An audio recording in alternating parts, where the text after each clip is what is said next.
حضرت ام البنین کی شہادت ختم ہے۔ ام البنین وہ ہستی جس کی تاریخ میں مثال نہیں ملتی۔ سیدہ فاطمہ الزہرا سلام اللہ علیہا کی شہادت کے بعد یاد رکھیے گا کہ جس طرح سے رسول خدا صلی اللہ علیہ وسلم نے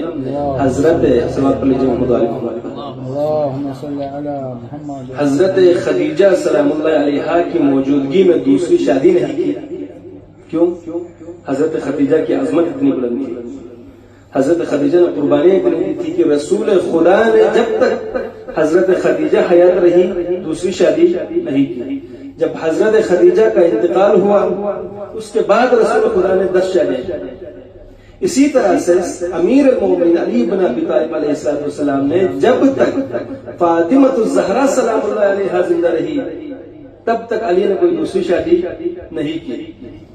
جب فاطمہ الزہرا سلام اللہ علیہا کی شہادت ہوئی تب جا کر کے عرصے بعد امیر المومنین نے اپنے بھائی عقیل سے کہا، عقیل میرے لیے کسی خاتون کا انتخاب کرو کہ جس کے بطن سے میرے لیے ایک بہادر بچہ پیدا ہو۔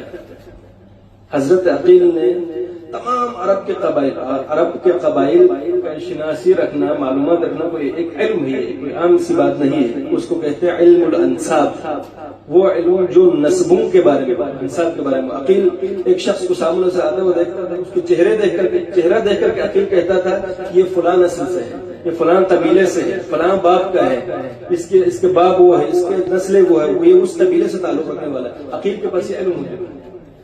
عقیل نے پورے عرب قبیلے میں انتخاب کیا ام البنین، وہ بھی کس کے لیے انتخاب کیا؟ امیر المومنین کے لیے انتخاب کیا۔ اور جب حضرت ام البنین امیر المومنین کے گھر میں آئی ہے تب امیر المومنین کے جب گھر میں آئی ہے تو اب ام البنین کا نام بھی فاطمہ ہے۔ توجہ کیجیے گا، حضرت ام البنین کا نام بھی فاطمہ ہے۔ ام البنین کنیت ہو گئی لیکن نام فاطمہ ہے۔ جب گھر میں امیر المومنین حسنین کے گھر میں، امام حسن فاطمہ کے بیٹے، امام حسین، سیدہ زینب جیسے عظیم ہستیوں کے گھر میں جب ام البنین آئی ہے تو ام البنین نے کہا بچوں سے کہ بچوں یہ نہ سمجھنا کہ میں علی کی زوجہ ہوں تو یہاں پر گھر کی شہزادی ہوں، نہیں، میں تمہاری کنیز ہوں، تمہاری خدمت کے لیے آئی ہوں۔ توجہ کیجیے۔ اور کبھی کبھار اب کیونکہ ام البنین کا نام فاطمہ تھا، یاد کیجیے گا، اس کو غور کیجیے گا، ام البنین کی عظمت کو سمجھنے کے لیے غور کیجیے گا۔ حضرت امیر المومنین اب نام لے کر کے خطاب کرتے تھے، کبھی کبھی جس طریقے سے امیر المومنین بنت رسول کہہ کر کے فاطمہ سلام اللہ علیہا کو بلاتے تھے، اسی طریقے سے حضرت امیر المومنین نے ام البنین کو فاطمہ کہہ کے پکارنا شروع کیا، اے فاطمہ، کیونکہ نام فاطمہ تھا۔ تو ایک مرتبہ ام البنین نے مولا کائنات سے گزارش کی، اے آقا، ایک خواہش ہے میری، وہ خواہش یہ ہے کہ آپ مجھے فاطمہ کہہ کر کے نہ پکاریں۔ اللہ اکبر۔ امیر المومنین سے ام البنین یہ کہہ رہی کہ اے آقا، آپ مجھے فاطمہ کہہ کر کے نہ پکاریں، اس لیے کہ جب آپ فاطمہ کہہ کر کے پکارتے ہیں تو حسنین کے دل میں ان کی ماں فاطمہ الزہرا کی محبت جمتی ہے، اس لیے مجھے فاطمہ کہہ کر کے نہ پکاریں۔ یہ عظمت ہے ام البنین کی، اس قدر دقیق طریقے سے سوچتی تھی ام البنین۔ اسی لیے حضرت ام البنین سلام اللہ علیہا نے اپنے بچوں کی پرورش بھی اس انداز سے کی۔ عباس ہو گئے، 4 بیٹے ام البنین کی۔ ام البنین کس کہتے ہیں؟ بیٹوں کی ماں۔ 4 بیٹے تھے ام البنین کے، اور چاروں بیٹے کربلا میں امام حسین علیہ السلام کی راہ میں قربان ہوئے۔ چاروں بیٹے ام البنین نے حسین فاطمہ کے بیٹے پر قربان کر دیا، اور خاص وصیت ام البنین اپنے بچوں سے کرتی تھی کہ بچوں کبھی یہ نہ سوچنا کہ امیر المومنین کے بیٹے ہو، تم امیر کے بیٹے ہو لیکن حسنین فاطمہ کے بیٹے، حسنین کریمین امام حسن اور امام حسین سیدہ زینب فاطمہ بنت رسول اللہ کے فرزند ہیں، تو کبھی یہ نہ سوچنا کہ یہ تمہارے بھائی ہے، بھائیوں والے حرکتیں کرو، نہیں، یہ تمہارے آقا ہے، فاطمہ کی اولاد ہے، تو لہذا ہمیشہ حسنین کریمین کے سامنے جھک کر ملنا، امام حسن اور امام حسین سے بلند آواز میں بات نہ کرنا، احترام کرنا، کیونکہ یہ آقائے ہیں، اور ہم غلام ہیں ان کے. اسی پرورش کا نتیجہ ہے کہ کربلا میں ام البنین کے چاروں بیٹے امام حسین کی راہ میں شہید ہو گئے. صلوات پڑھ لیجیے محمد و آل محمد پر. اللهم صل على محمد وآل محمد. تو یہ عظیم ہستی ام البنین کی جو ایک عام سی خاتون نہیں ہے، ہمارے معاشرے میں برصغیر میں اس دن کو منایا نہیں جائے، ام البنین کو منایا جانا چاہیے، کیونکہ یہ اس کی ایک تاریخ ہے. ایک عراقی شاعر نے کہا کہ سیرت من یضربها منقرها یقول ماتت فاطمہ اللہ حیرہ. جو بھی ام البنین کی تاریخ پڑھے گا وہ یہ کہے گا کہ فاطمہ الزہرا تو شہید ہو گئی تھی، لیکن پروردگار نے فاطمہ الزہرا کو ام البنین کی شکل میں دوبارہ سے آیا.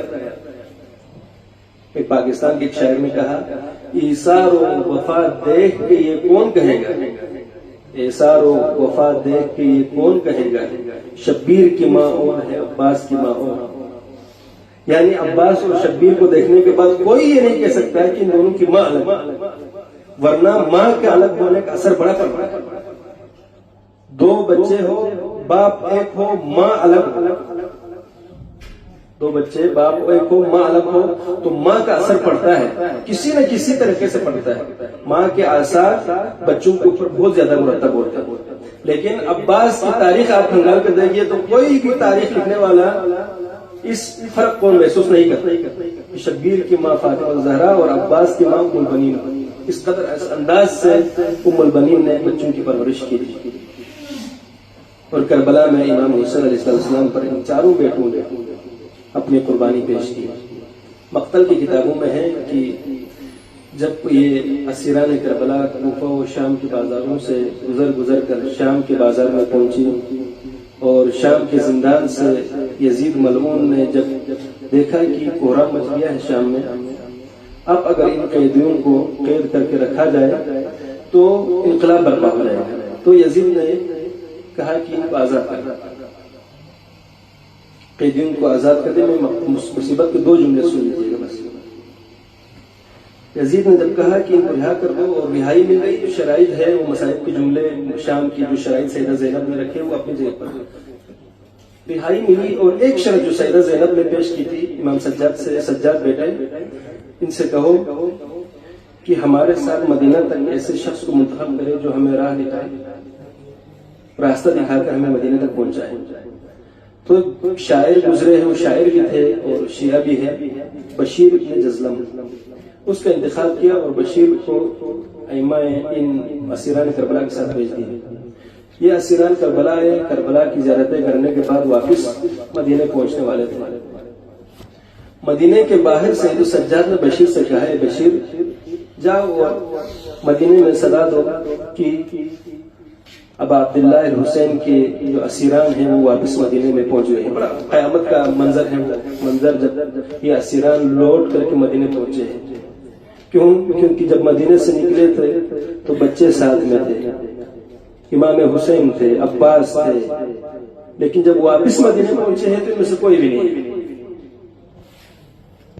آواز دی، تمام لوگ آواز کو سنے، گریا کر کے ان اسیران سے ملاقات کے لیے شہر کے باہر جمع ہو گئے. تو ایک تاریخ میں شخصیت ہے ابو محمد حنفیہ، امیر المومنین کے ایک فرزند ہے. محمد حنفیہ کیونکہ معذور تھے تو کربلا میں نہیں تھے، مدینے میں تھے. وہ بھی سید السجاد سے ملاقات کے لیے مدینے کے باہر آئے اور ایک عجیب آواز دی. ایک شخص آیا اور اسیران کے بیچ میں محمد حنفیہ کسی کو ڈھونڈ رہے ہیں، محمد حنفیہ کسی کو ڈھونڈ رہے ہیں. اور محمد حنیفہ ڈھونڈتے ایک شخص کے پاس آ کر کے، ایک ضعیف العمر شخص کے پاس آ کر جس کی کمر جھکی ہوئی ہے، بال سفید ہو چکے ہیں، آ کر کے محمد حنیفہ کہتا ہے کہ کیا تم نے میرے بیٹے سجاد کو دیکھا ہے؟ میرا بیٹا سجاد کہاں ہے؟ تو ایک مرتبہ وہ شخص پلٹ کے کہتا ہے چچا حنیفہ کیا آپ نے نہیں پہچانا؟ نہیں، تمہارا بیٹا سجاد ہوں.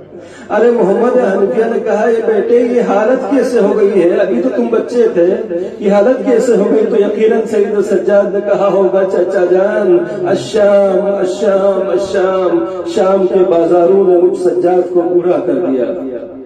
اجرکم علی الزہرا. یہ ملاقات ہو گئی اور ایک پیغام ایسا ہے ام البنین تک یہ پیغام پہنچائے کہ اسیران پہنچ گئے. تو کسی نے ام البنین سے کہا کہ ملاقات کے لیے جاؤ، تو کہا سب سے پہلے سوال کیا کہ بتاؤ میرا بیٹے کہاں ہے؟ کہا کہ پہلے بیٹے کا نام لیا، کہا کہ وہ شہید ہو گئے ہیں۔ ام البنین نے کہا مجھے حسین کا پتا، حسین کہاں ہے؟ دوسرے شخص نے کہا کہ آپ کا دوسرا بیٹا بھی شہید ہو گیا۔ ام البنین کہتی ہے کہ مجھے میرے بیٹوں کو نہ بتاؤ، میرا آقا حسین کو بتاؤ کہ حسین کہاں ہے۔ ایک مرتبہ اس شاعر نے کہا کہ آپ کے بیٹے عباس بھی شہید ہو گئے۔ جب کہا نا کہ عباس شہید ہو گئے ہیں، تب ام البنین نے یا عباس کی صدا بلند نہیں کی، فوراً کہہ دیا واہ حسین واہ حسین واہ حسین۔ شاید ام البنین کو یقین ہو گیا تھا جب عباس شہید ہو گئے ہیں تو پھر حسین بھی شہید ہو گئے ہوں گے۔ الا لعنت اللہ علی القوم الظالمین وسيعلم الذین ظلموا ای منقلب ینقلبون۔ پروردگار تجھے واسطہ اسیران کربلا کا، تجھے واسطہ ام البنین کی وفاداری اور عظمت کا، ہماری اس قلیل سی عبادت کو اپنی بارگاہ میں قبول و منظور فرما۔ پروردگار تجھے واسطہ محمد و آل محمد کا، ہمارے دلوں میں جو محبت اہل بیت پروان چڑھ رہا ہے اسے اور زیادہ پروان چڑھا۔ پروردگار ہم دنیا میں جب تک ہیں محمد و آل محمد کے تعلیمات پر عمل کرنے اور ان کے نقش قدم پر چلنے کی ہمیں توفیق عطا فرما۔ پروردگار بروز حشر محمد و آل محمد کی شفاعت ہمیں نصیب فرما۔ پروردگار منتقم کربلا صاحب العصر و زمان کے ظہور میں تعجیل فرما اور ہمیں ان کے اعوان و انصار میں سے شمار فرما۔ تمام اعمال کی قبولیت کے لیے، زیارتوں کی قبولیت کے لیے محمد و آل محمد پر بلند ترین صلوات۔ اللهم صل على